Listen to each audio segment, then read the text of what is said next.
همدم دیرین با تو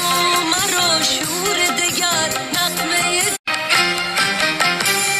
گفتم ز غمت ای یار بی تاب و توانم از عشق تو دل کندن هرگز نتوانم گفتی منم آن خسته افتاده دربند گفتم که نه هم در عشق من هستی و جانم با تو مرا عاشقی و لحظه شیرین ای عشق من و جان من و همدم دیرین